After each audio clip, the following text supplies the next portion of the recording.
Mengapa lobster hidup tidak dikirim menggunakan air, melainkan serbuk kayu? Ternyata metode ini sudah lama digunakan dalam industri perikanan karena jauh lebih efektif. Sekilas cara ini memang terdengar aneh. Bagaimana mungkin hewan yang hidup di laut justru dikirim tanpa air? Namun di balik metode tersebut terdapat prinsip ilmiah yang membuat lobster mampu bertahan hidup selama perjalanan, bahkan hingga menempuh jarak ratusan atau ribuan kilometer.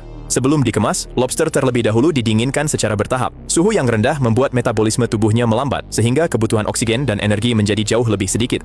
Dalam kondisi yang lebih tenang ini, lobster dapat bertahan lebih lama tanpa harus terus berada di dalam air. Setelah itu, lobster disusun rapi di dalam kotak yang berisi serbuk kayu atau sekam. Bahan ini berfungsi menjaga kelembapan di sekitar tubuh lobster sekaligus menjadi bantalan alami yang melindungi cangkangnya dari benturan selama proses pengiriman. Di dalam kotak juga diletakkan es untuk mempertahankan suhu tetap dingin, sehingga kondisi lobster tetap stabil hingga tiba di tempat tujuan.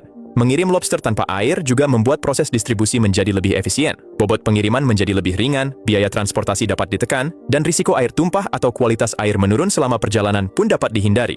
Tak heran jika metode ini telah lama digunakan oleh banyak pelaku industri perikanan dan eksportir seafood di berbagai negara. Sesampainya di tujuan, lobster biasanya langsung dimasukkan kembali ke dalam bak berisi air laut yang bersih.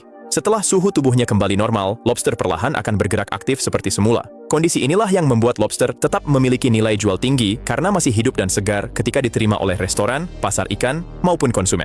Meski terlihat sederhana, perpaduan suhu dingin, serbuk kayu, dan teknik pengemasan yang tepat menjadi kunci keberhasilan pengiriman lobster hidup. Berkat metode ini, lobster dapat menempuh perjalanan jauh dengan aman hingga akhirnya tiba di berbagai daerah, bahkan ke pasar internasional dalam kondisi tetap hidup dan siap dipasarkan.